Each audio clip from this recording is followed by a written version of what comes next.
is Nigeria Info. Nigeria Info.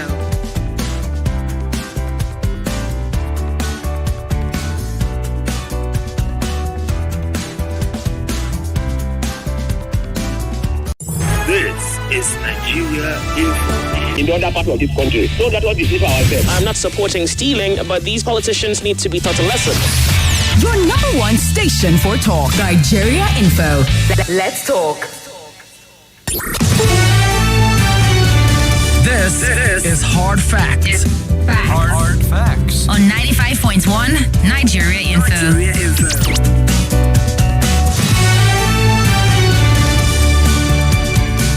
Thank you so much for staying with 95.1 Nigeria Info. Welcome to your passionate, trustworthy, and conversational radio. You know, we like to say on air, off air, online, or on the street, or wherever you find yourself. Nigeria Info is what it is. Number one, we keep the conversation going 247. And we're totally appreciative of you being a part of the conversation, from the morning crossfire, what's happening at Abuja, the sunny side show, to this very moment.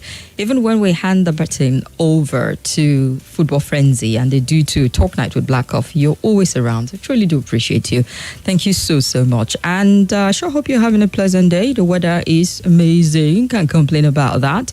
I sound very British even talking about the weather. I mean, like, top of the morning to you. Right. Like, how's the weather? Like, who talks about the weather? I think the weather this week has been fair. Yeah, I think it understands what's happening in Nigeria and is trying to treat everyone right. So, but thankfully it feels good this Thursday, and we're happy to have you on the show. We have the Roundtable right now. We'll see what's trending across various platforms in Nigeria. There's so much happening as always. The countdown to the inauguration, handing over the baton to a new administration right now. And the president has stated that he's somewhat overwhelmed by the pressure, the last minute pressure as to things that need to be done. But he stated that he's going to work until the very last day. And we've seen so much happen in the past few days. And you would wonder, so this much can happen in such a short time? But it's interesting that he's focused on delivering just so that nobody disturbs him when he goes back to Daura. That's what he says.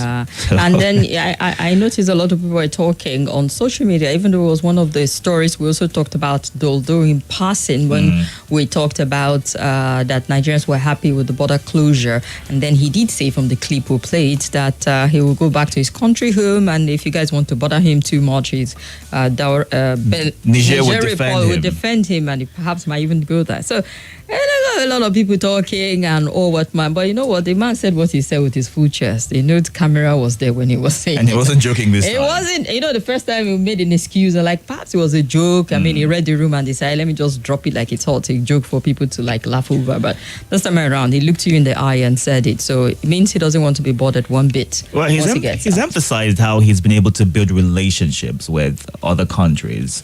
And he did mention any other country except for Nigeria. Well, in terms of moving Niger, but he built with Benin and the likes of them, Cameroon as well. So he's just saying his relationship is just around our neighboring country. He didn't travel far with his relationship. No, but he built with London. Yeah, he traveled far. Solid relationship. A lot of our resources, thanks to medical tourism, went there. So, I mean, even the Archbishop of Canterbury is his body, like they are chummy. That's interesting. He built that one. Yeah. So if you're disturbing any further from Niger, he's going to relocate. London. Jagba. And he can go with his dependent because he's not going on a student visa. All right, we're counting down to the 29th of May when President Buhari will take a bow, leave the stage, and usher in a new sheriff, the passing of Bola Ahmed Tinubu. And we hope he comes in with some bit of good tiding. All right. Welcome to the show. My name is Kimberly Wachuku. Call me Kim, the Oracle. That's the digital Oracle. OTF, Madam Speaker, the Fellow, and Ochanyawa of Nigeria Info. And we're you need a checker for that. Yes, thank you. It's growing on me. It didn't at first, but right now I'm getting to accept it. It sounds really good. Thank you. Saying it, yes. Welcome. My name is Itodo. You can call me the Deacon and anything else that you decide to add to it. But I am the Agaba Idu one. Yeah. Of Wanini.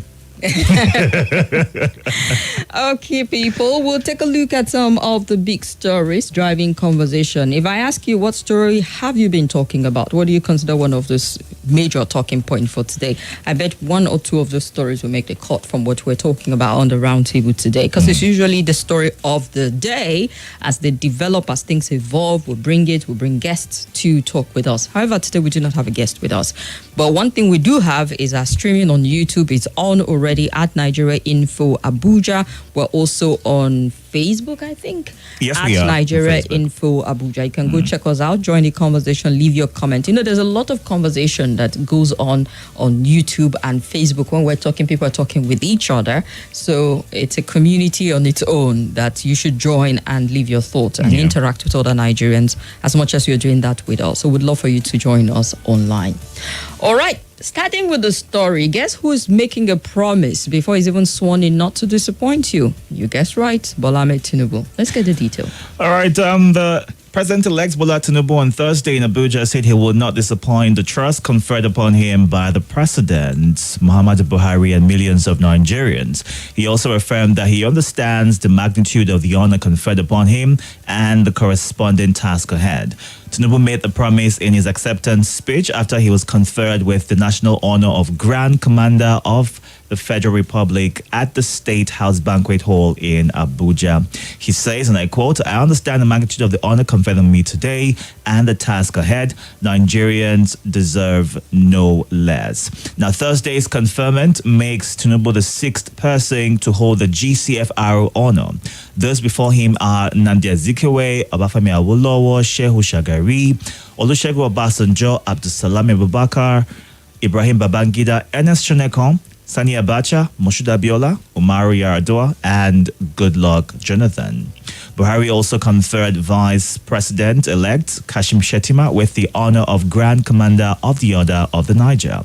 Earlier, he handed 3 key transition documents to the president-elect in line with Executive Order 14, mandating the Transition Council to issue handover notes containing, amongst other things, proposed policy direction to the incoming administration. Now it's dawning on us that we're ready to change administration and things are going to move from what we're used to a brand new person. Hopefully something better. One can only be positive. For some reason, when you were talking about the highest honor conferred, you left out the pre-colonial ones that we saw. But, looking at, go down a bit. Yeah, that's it. Yeah. We have other people as well. We have the British monarch, Queen Elizabeth II, South Africa's Nelson Mandela, and former Libyan leader, And the Muammar curious Gaddafi. part for me is the Muammar Gaddafi part, how he got it. So I mentally told myself I'm going to go back and read up on it and why we have conferred that honor. But take it or leave it, Muammar Gaddafi was an influential African leader. It was unpopular in some quarter based on the fact that it was a dictatorship, it was high-handed, but he was also one who you would say unarguably came up with some very it might be unpopular to the West, but within the continent and for his country, held the country together, brought some level of prosperity. But the sit-tight attitude and the fact that he was becoming a little too assertive apparently became a problem inside for the people who felt we needed a change of government, and to the West who thought maybe he was stepping his bound at that point in time. But it'd be nice to go back and understand why we conferred one of the highest. Nelson Mandela, he was getting that accolade everywhere. Yes, you understand? he was. Queen Elizabeth, our colonial leader, she was there at that point in time. But Muammar Gaddafi is one to read up on. And so you look at the fact that we've had people who have held this office as president or heads of state are the ones conferred with this, and it's part of the ceremony. Towards the grand finale, which is the 29th of May, to officially say this man can no longer be referred to as president-elect, is now formally the president of the Federal Republic of Nigeria. And at that point, eyes will be on him from when he sneezes. Well, we've been scrutinizing his every move from the minute he indicated interest, even before he won the ticket on the party level. He's been heavily scrutinized. As a matter of fact, he's one of the presidential candidates. I would say a lot of things came out about him to the fore, from the drug allegation to his schooling, who are his classmates. A lot of things were unearthed when a lot of questions were asked when Bola Ahmed Tinubu threw his hat in the ring that he wanted to vie for this particular office. Yes. So that scrutiny has been very intense, and it'll be interesting to see what dimension we take with it. And I think this time it will be focused more on his policy direction, his governance strategy, and whatever idea he would put on the table. The first few days critical to knowing how even the media are going to evaluate him and Nigerians are going to perceive him. I feel the pressure on his shoulder already, but then he should know also the gravity that comes with the job. For anybody who contests a position, you would assume that they have an idea what they're getting into. So it's no surprise at all when you win, because you were running in that race to win eventually. So you should have your plans in place and not be surprised or overwhelmed. But looking at what he's stepping into, the economy, insecurity, and all of that, Nigerians are expecting a whole lot. And he's reassuring us that he's ready for the job. He's not going to disappoint us. Nigerians have had too many promises, and these days it's hard to even believe anything that they're told. So it's more about the action and how he intends to achieve these things, as opposed to just saying it. So when he gets sworn in, May 29th, we'll get to understand in what direction he plans to start with and how far he's willing to go with all of this. Because right now we don't need any more promises. We need to see action, and the change needs to be immediate. Yes. All right, what changes are we going to see in the first month of office, in the first 100 days of office, in the first year, if he gets there, of the life of his administration? It'll be interesting to say. But in all of it, we're rooting for him for Nigerians' sake, that he does it right and that he hits the ground running, that he brings the country together. I mean, Dr. Majid will always tell you about that importance of bringing everybody together. The minute a group starts to feel like they're excluded from, the scheme of things, there's always that tendency. It comes in the form of self-defense, like you want to put up a front for yourself, but then it can also constitute some sort of aggression in different ways and resistance to whatever policy you bring. So let's hope that he's able to correct some of the mistake of President Buhari's administration, the mistake of 95 and 5%, which he translated into beyond words to how he constituted his cabinet and setting appointments down to the security chiefs that he was heavily criticized for. Even the initial handling of security in the country, when we started having the narrative from the government of it being a farmer herders conflict instead of, a wipeout of communities. People should not be in their communities and, have their life threatened or their properties destroyed by people who are passing through. And because there was just that inconsistency as to how do we drive this? Because if you have a consistent narrative, you know how to approach it. But when the government is saying this is what it is, they apply some bit of levity in their approach. And then the media and the government, for example, Benue State is saying, no, this is more serious than that. They're wiping out people and they're claiming spaces and encroaching in people's community. It's a different approach. And we saw that conflict between them. So let's hope that Bola Ahmed Tinubu, once he comes into office, understand the need to try to bring the country together and sort of heal that wound and the bad blood and negative energy around there, so that we don't spend the next few years talking about region, religious issue. That hope to God he has a strategy of mending. But something else that it's important to note is, do Nigerians really know what they want in terms of what things would he do or put in place that would impress you and let you know that he's working? Because there are those who would say the president right now, Buhari, did his very best and impressed them, while others would say he did nothing in the 8 years that he was in power. So the question is, what would you expect of the incoming president that would assure you that he's keeping to the promise which he's made and not have you asking constant questions and throwing jabs because you feel he's not doing enough or not doing anything at all in the time that he'll be in office? Well, we'll give him the benefit of that. At least the first few days of his administration, we're going to just quietly observe, take notes, and just give that breathing space, as long as it doesn't give us too much reason to go all out. Like when you we'll give him the breathing space for the first 30 days and see how he goes. Okay, let us know what your thoughts are about this. We've got more stories coming through for you. You can join in. We're live right now on YouTube and Facebook at Nigeria Info Abuja. Do well to subscribe to our YouTube channel. John Owede says, I'm here. Not sure why you're screaming, but we like the fact that you were part of the conversation today. Hajara, Ibrahim Hajara. Signature number one. Yes, pardon me. With your emojis, we love it. We look forward to it every day. And Pwadumdi Oko says, great job, guys. K, my birthday mate, I twirly always. Joseph Chinago, good afternoon. Hard Facts team, good afternoon to you as well. If he likes, okay, come on now. We spoke about breathing space. Mommy Gio and President Itodo. Okay, I'm with you live, but the network is not good enough. Pastor TJ from Dubai. All right, let's see what's And happening on on Facebook. Prince Ogena One Love Aja says, is he sure of that? I'm just thinking. Prince Ogena, okay, the same person. Keyamo is not fair to the office he held for 8 years. And we have Omase Patrick, Itodo the black man with who wears black. Kim, you guys are doing great. Thank you very much. All the way from where? Oh, he's in Abuja here with us. And we have several messages on WhatsApp also. Tope, I'm sure, will be one of them. I'm correct. Politicians and promises. We're tired of promises unfulfilled. They should get to work after inauguration, says Tope. And Egbe Arinze, listening from Ebonyi state capital of Abakaliki, says President-elect Tinubu should understand that people like me, I have no more surprises. I miss Abuja anyway. We miss you also. Under Tinubu, I don't see much in terms of good. Okay. All we want to see under Tinubu is nothing but good governance. And on those who are still arguing on his status as president-elect, I believe they're not being realistic. If you should sit for an exam and they ask who is the president-elect of Nigeria, you provide any other answer aside that, you fail. You should learn to be realistic and eschew politics of bitterness and togetherness as a nation, Oludade said. My own is that I wish Nigeria good luck. Emmanuel from Buhari. We can only hope for the best, honestly, at this point for our country, Nigeria.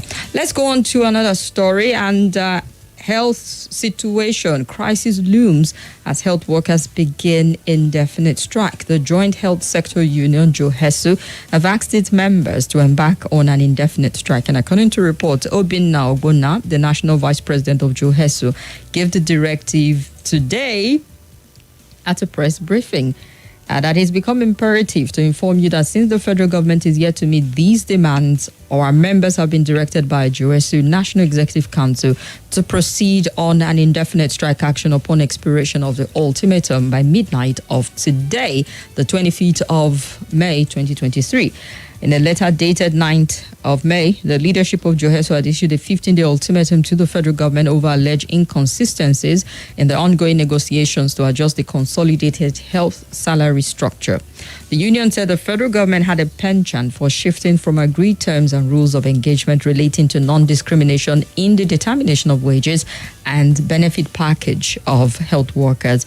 JOHESU called for the adjustment of the health salary structure as agreed in terms of the settlement of September 2017, and the union asked for the payment of peculiar allowance to health workers. Other demands include payment of all withheld salaries of their members in Federal Medical Center in Owerri, Jos University Teaching Hospital, Lagos Teaching Hospital, and their withheld April and May 2018 salaries, speedy adjustment of retirement age from 60 to 65, and the exclusion of some health workers in the payment of new hazard allowance as well as payment of COVID allowance balance. I cannot believe that they're still be owed that amount of money. But they're putting the demand at this point, and this is coming just in the wake of the resident doctor strike that he called off after a warning strike, which is still pretty much hanging over our heads, saying we're going to just give everybody some breathing space and then reconvene afterwards or call another strike if these issues are not addressed. And you can see that they're all lingering. 2017, 2018 issues have been brought to the table on several occasions. So this government is leaving. One would say, is it good timing? I mean, a new government is coming in. They just want to be sure of, see, we're striking, these are the things that you attend to in the first few days in office. See how you can address some of our issues. So it might seem like, well-calculated timing for your strike to happen. On the other front, it's an inconvenience for people who would need their services at this point in time. Now, the if issue, they do go on the 40-day strike as they are. the constant with all of these strikes that happen every now and again in Nigeria is the pay, the take-home pay of the workers. Even though JOHESU is making other demands as well as to things they want to see, and they're hoping that the government pays attention. But seeing that in the past few days, this administration has been really active in terms of delivering on some of its promises as well as listening to those who are having complaints. I'm sure they're hoping that they would also be put into whatever plans that that they have to ensure that they're able to deal with whatever issues and hand over in a proper way. Because it would be unfair wherein a new administration is coming in and this is the first thing that meets them, one of the first things that gets to them. It might be a bit overwhelming. What would this do in the timeline that they are on strike to the health sector in Nigeria? How would those affected be able to deal with it? And if indeed their demands are met, what is to say this will not happen again in future, because it's not the first time? Oh yes, Nasco quality cornflakes are so full.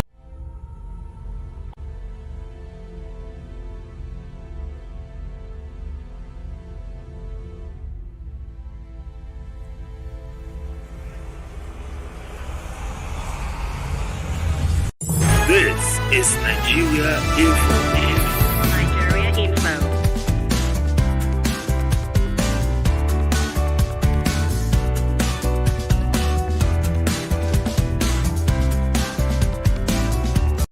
This is Nigeria Info.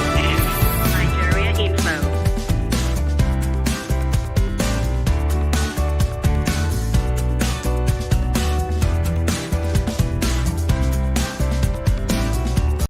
This is Nigeria Info.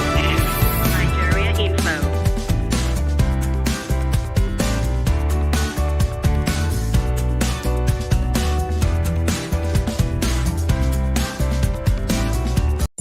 This is Nigeria Info. Nigeria Info.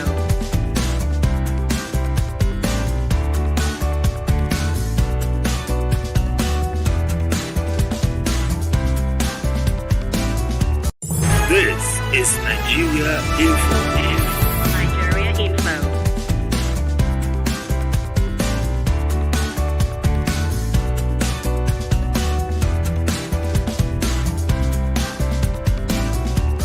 This is Nigeria Info. You're struggling and working overtime or working multiple jobs just to be able to keep up with the times, which is a bit worrisome. So let's hope that when he comes in, the promise he made May 1st is not lost in translation and he's able to make a change as soon as possible, which is what I'm hoping that they are looking forward to. Yeah, and I'm sure it's also time to go back and interrogate every bit of, in terms of the manifesto, the promises being made, and look at the ones that are trying specifically to the health sector to addressing pressing needs within the sector.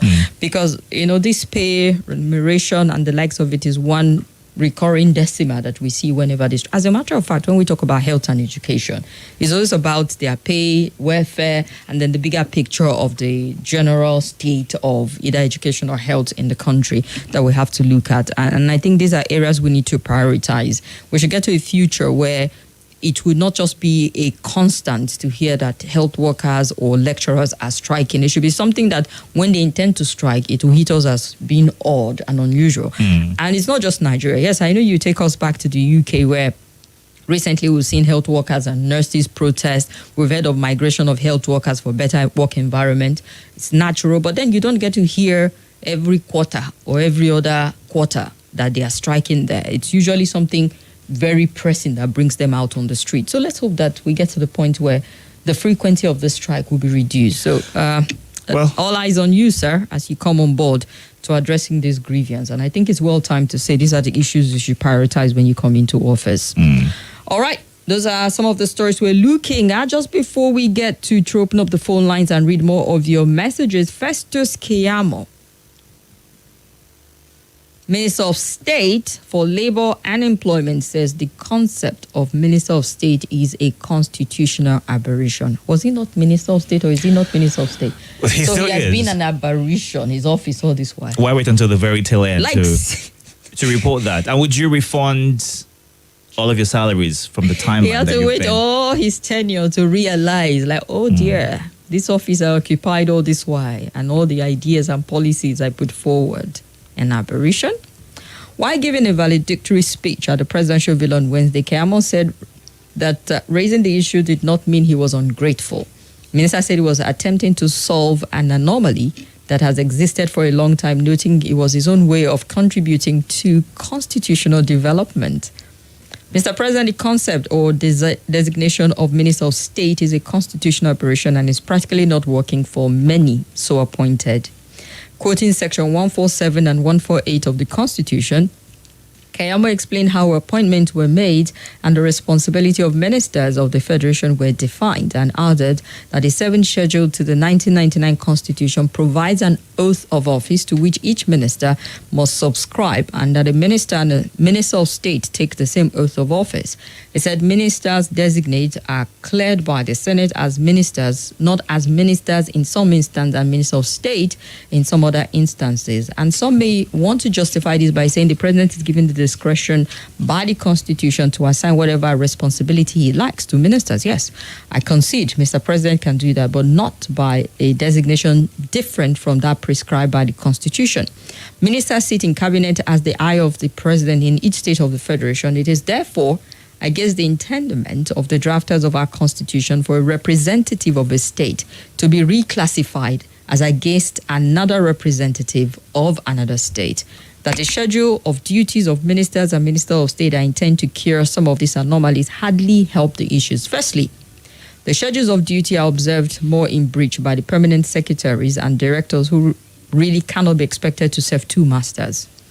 And in any case, many of the roles of both ministers are so ambiguous that the bureaucrat will always interpret them to satisfy the ones they see as the senior minister or main minister for fear of being persecuted by them. And secondly, part of the schedule of the duties seem to suggest that the minister can delegate function to the minister of state. This is a constitutional impossibility.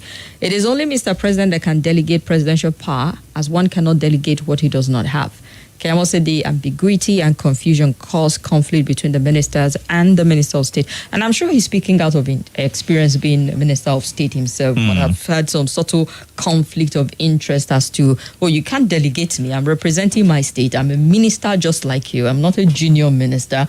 And perhaps trying to correct it at this point in time. Like you pointed out, interesting that he had to wait till this point to draw attention to it. But then it's also one to say, how do we correct it if constitutionally every state is to present a minister? Number of states we have to create how many ministries, not to have minister of state, or what does it just call them two ministers in one ministry? I will also see that conflict of interest play. Does it make any difference referring to them as deputy minister? Because the minister in charge he will is still a take deputy. exception to it as an But aberration. he's not the only one who's making this known. Yeah. The Minister of State for the FCT, Ramatu Tijani, outrightly canvassed for the scrapping of the portfolio by the next administration, stating that it limits capacity and talent. So there's so much that you can do. You might have ideas as to what you want to do, but then you're not able to achieve those things. But the question right now will be, in the timeline that they've been Minister of State, have they been able to achieve anything? What have they been able to achieve in that timeline? And why did they wait until now to point this out? Because changes could have been made. The cost of governance could have been adjusted or worked on, because that's what Nigerians But are then how do constantly you adjust speaking it? on. Because we're also going to look at that provision that states should have that representation. I mean, that's one area where people are saying, even when President Buhari was appointing, I'm so say, but didn't have ministers from everywhere. Say, yeah, constitutionally. I mean, it's mandatory that states should present, their bit of representative in that point of appointment. So if you're saying that this issue of deputy minister, which I try to understand where he's coming from in terms of the conflict of interest and knowing how we operate in Nigeria, you say, senior minister, even with the National Assembly, referring to the Green Assembly as the lower chamber, you get to hear some people say, no, don't say it's a lower chamber. We're just closer to the grassroots. You have a bit more representation coming from there. It doesn't make it less than what is obtainable in the red chamber. So to reduce them and say lower chamber is unacceptable. I've heard legislators say that you can't refer to the House of Rep as a lower chamber. It's a green chamber, different from the red chamber, and that they are supposed to work together. But there's always that tendency, even in the public service, the bureaucracy and all of that, to know, see main minister or see the Minister of State Junior is a minister. little less than that. And then the responsibility, half of it, except is delegated, it is at the door and the table of the main minister. So I can understand some of the challenges that they're observing, albeit last minute, to saying we need to find a way to correct this so that we can also perform. Because sometimes you feel as if you're encroaching into the space of the minister as a minister of state, But then if you have good working relationships, signage, isn't that where it's supposed to rub mind, two heads better than one kind of situation? Now, speaking about representation, which is going to be a bit of concern, would you be more bothered about not being represented or the fact that there's a change going on, that things are working just fine, whether you have your person from your states at the helms of affair or not? I mean, we've got the governor, we've got other positions right there who are there to ensure that the state works just fine. So would not having a minister of state make any difference in the grand scheme of things? What exactly are we worried about? What do we want to achieve? We are not worried about it. It's people who brought it that are concerned about how it affects their duty and their function. One thing I know for sure with Nigeria and seeing how our peculiarities, if you get to the point where you say you're going to handpick some states and say, okay, this region produced 2 ministers, we're going to have issues to saying, no, we need to have ours represented also. I mean, you know this country too well. So how then do we resolve this to correcting what they've observed? It's not going to be a matter of, will they affect you if you don't have a minister or not? People will still tell you that every region have got capacity and competence. So to leave one place out, on what ground? So... let's see how would they, do we have how many states, number of ministers to cover all of that? Or is it just in the title to say refer to both of them as ministers? Then who answers to who, and who do people, I think it will even be a bit more confusing if you say you have 2 ministers in a ministry. It all boils down to the title, Kim. Minister and deputy. It makes no difference. You're delivering on the job. You're good at what you do. If you're able to deliver, nobody cares about your title. It's about what you're bringing to the table, which should be what's important to Nigerians right now. So let's hope they're able to sort this out in good time. And good thing that he pointed it out, regardless whether it's in good time or not. He's been able to draw the attention of the president to this, and let's hope that they work on it and sort it out. I doubt if it's the president who's already on his way out, but for the president coming in. Well, he's got a few days, so he can. No, he can't do anything about it. These people should be handing over right now. Putting their he says work till the very end. You know, he refused to dissolve his cabinet. Fake. Yeah, a lot of people are saying, okay, that's quite interesting. All right, let's get your take on the stories we've looked at. Call us up on 0700 951 0000, or you can call 0809 5974 869 or 0809 9930 137. Welcome to you. Hello. Good afternoon. Hello. We can hear you. Good afternoon. Good afternoon. Hey, good afternoon, Kim and Itodo. Welcome. I'm Ali. I'm calling you from Mabuchi right now. Go ahead. Ali, good to hear from you again. Thank you, my sister. I think I read what Keyamo wrote yesterday, and my comment where I just wrote brilliant. I think he made a very brilliant presentation. That he had to wait makes it even much better, because if he had maybe declined or protested when he was assigned the so-called junior minister portfolio, people would say, that's Keyamo, he's not level-headed, he's this. But he had to serve out his term, and then he's now drawing attention to it. So it makes it even selfless on his part, because he's only saying, please don't continue with this practice, because it's going to shortchange the states that are affected, and it's also going to demoralize the ministers that are so assigned the junior minister portfolio. Now, you were saying that you do your work and then you leave the rest, but you see, this is public service. If you experience what goes on in the public service, you'll appreciate what he's saying. If you are so labeled junior minister, minister of state, whatever it is, so it shall be with you that you are not going to be treated on equal basis with your so-called senior minister. And to say that you are screened the same way, you are representing a state, you are of the same status, and just because of this categorization, then you are denied everything. You can't even go to the Federal Executive Council. You can't submit memo except with the express permission of your minister. So I think he has done the right thing. He has served out his term, and he's now drawn the attention of the incoming administration to this anomaly. And he also made suggestions how it can be addressed. He said, look, rather than... Ali, thank you very much. Welcome to you. Hello. Good afternoon. Welcome. King the delegate, you forget to put the man nickname, Abby. You're welcome. Thank you, my dear sister. How are you doing? Fine and well. Well done, Mr. Itodo. Welcome to you. Team and the see, these people who are in government, it's not their fault, it's the system. They are trying to wind in the car and mocking us. Ramatu and Keyamo, is it today they know what they are talking about? Okay, if they want to tell us that they are novice of that, they should restore all the benefits, all the salary that they have collected. I didn't blame them. They are mocking somebody because when we are talking about action, I know what I'm saying. Look at their statement. What are they trying to say Buhari now? That means he does not know what he's doing or what. Now, how many ministries do we have? But this goes beyond Buhari's government. It's something we've done consistently over time. Thank you. Why is it now? They are saying, where are they? Are they not in the same government? Are they not the same minister? Or maybe tell them, Tinubu to give them minister in next time and they will be better. Maybe that's what is in their mind. I don't understand. How many ministries do we have? We heard that we have 8,000 agencies. What is their work?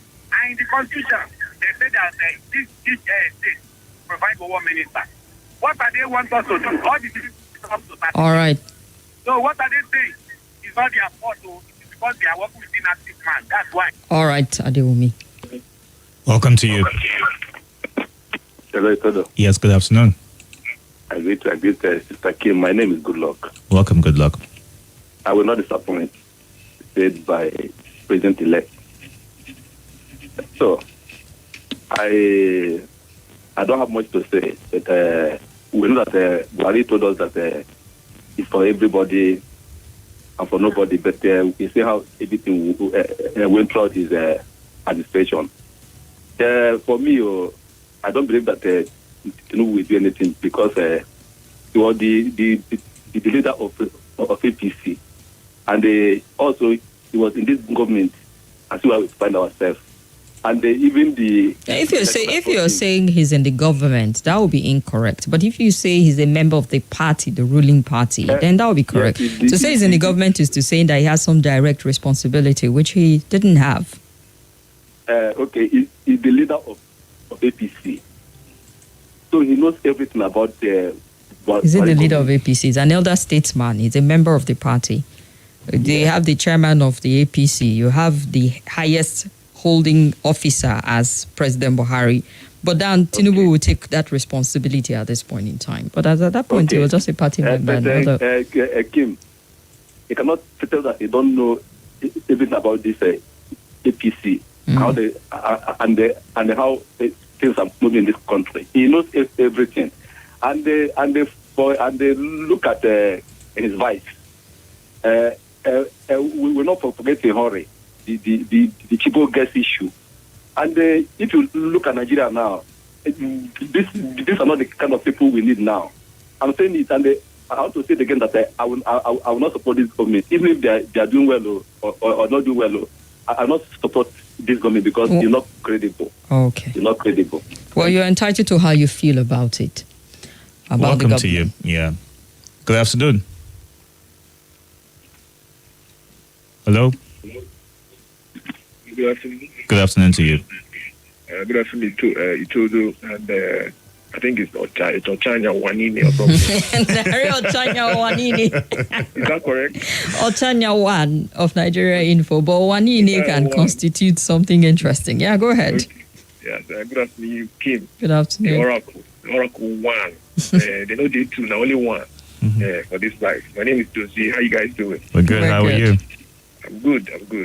I want to take a little bit of what the last caller said. I'm not very comfortable with the fact that the statement of the president made when he said that the income tax should continue from where he stopped. I think there's something, if you go by how we feel about generally about the doings in the administration and the ways that it has rubbed off on Nigerians generally, he said we didn't want a continuation from where they stopped. That's a question, a rhetorical question. You think about it and assess what you want. I personally wouldn't. And I feel that for Mr. Keyamo, who said that it's an anomaly or is it unconstitutional for him to be Minister of State and Minister. I feel, okay, I want to draw a reference from, let's say, the United States. They have Secretary and they have Under Secretary of State. And I think there's no aberration or any anomaly or unconstitutionality there. And I think we should look at it from that light. You have, Kim, I don't know much about governance, but I think each of those portfolios have their specific functions. Oh, yeah. For us as a people, because of our diversity and the fact that we are drawn along the lines of tribe, of ethnicity, and of course religion and so on and so forth, we bring all these mannerisms into function of state. And at the end of the day, when such interests are right above function or capacity, at the end of the day, what do we have? We have a government or the institutions or departments or agencies, ministries that do not function the way they should. So this is our problem. I don't know how we're going to solve it. To God be the glory. Thank you very much, ladies and gentlemen. All right, Dozie. Welcome to you. Hello, this is Itodo. Good afternoon. The Agaba is one. Mm-hmm. The Otenya one. You're welcome. The Oracle. I agree and the Oracle and the digital Oracle, not be the local one. You're welcome. You. Thank you. Do you know me? I have high expectation from this government. Number one, if this government can be able to rescue Leah Sharibu, I will clap hand for them. If this coming administration will be able to rescue the people in captivity, all the people in captivity, I want a country that I will travel without having fear of anything. And most especially in the aspect of economy. We just finished a conversation with what about the interest rate again, rising by this CBN governor. You can imagine the impact on the life of citizens.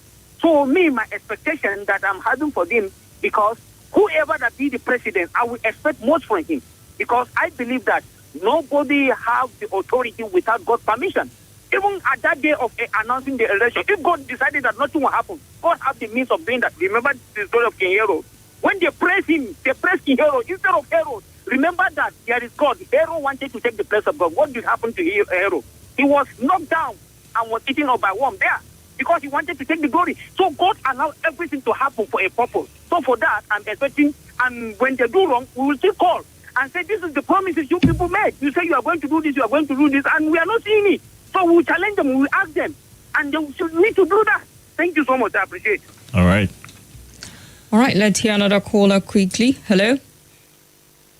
Hello, good afternoon. This is you are calling from Uye now. Did you say Ayo? Agaba the one. Welcome to you, Ayo. Oh, Ayo. Thank you.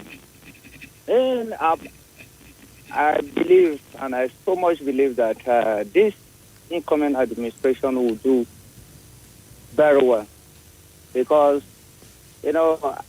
what makes me believe in that direction is that the way that the incoming administration comes into power, many of us will believe that it's faulty, and they will try by all possible ways to prove us wrong. And what I'm expecting from this incoming administration to perform more than expectation is that I want them to curb that open grazing so that my people back from my home state will have their land and go back to farm. Because the killings are becoming too many. Thank you so much. All right. Fair enough. Victor says, why didn't Keyamo reject the Minister of State position for 4 years and enjoyed all the largesse that comes with the position? And Joseph Afieda, I greet you. We already have seen so much under this administration, so he doubts that the incoming will make much of a difference. No wonder this program is tagged hard fact, says Joseph Chinago. For me, it's that Tinubu becomes Nigerian president with all of the controversy around the election. And John Owede, I don't believe him. I doubt much will come out of it, so being skeptical still.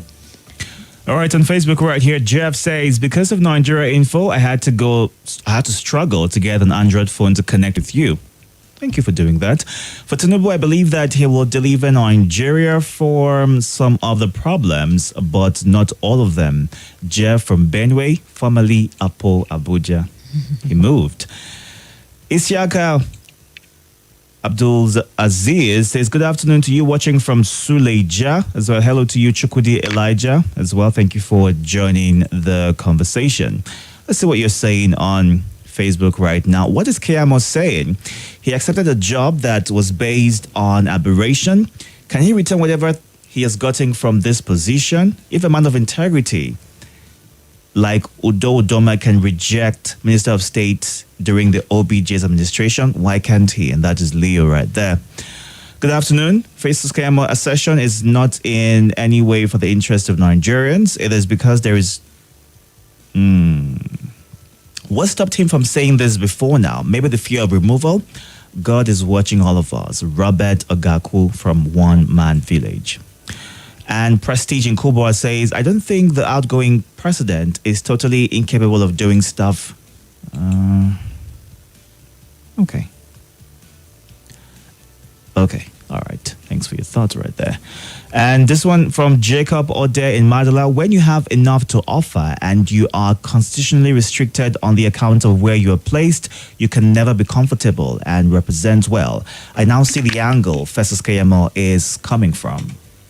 It does actually have an angle if you really want to look at it. How I can see how even with public servants, you respond to the two ministers, and if you have an idea that you want to bring and all of that. But I don't think also it's the most difficult thing to resolve.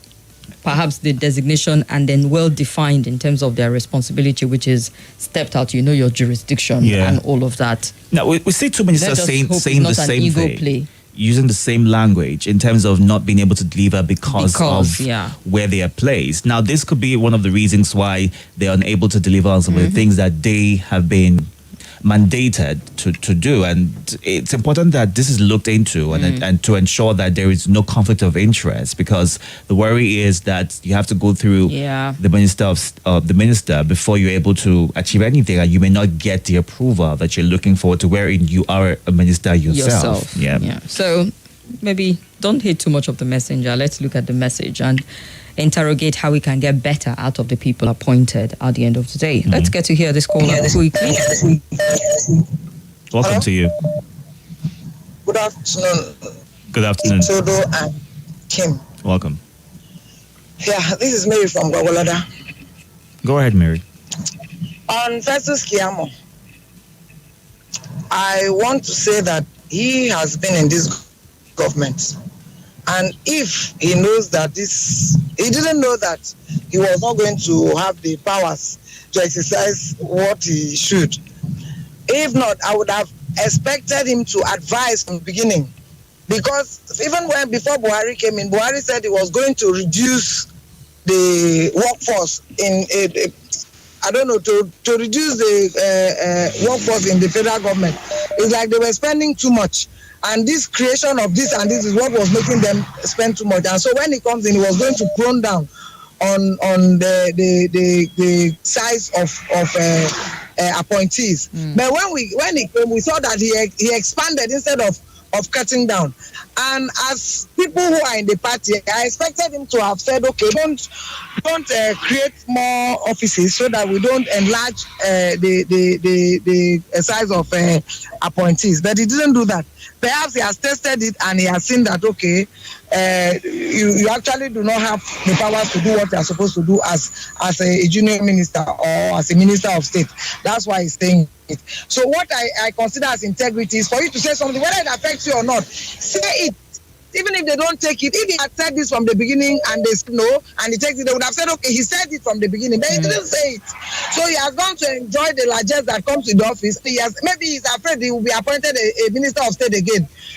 So he doesn't want to be appointed minister of state again, so he's raising alarm before time. But whenever it is good to start from somewhere, they can start now to remove all that, so that we have a slim size of governance.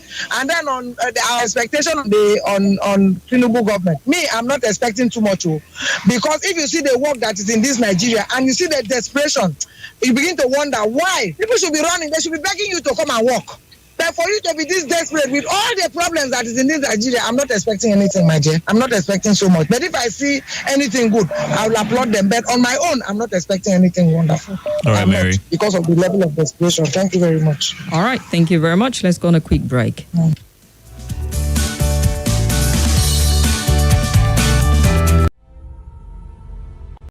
This is Nigeria Info.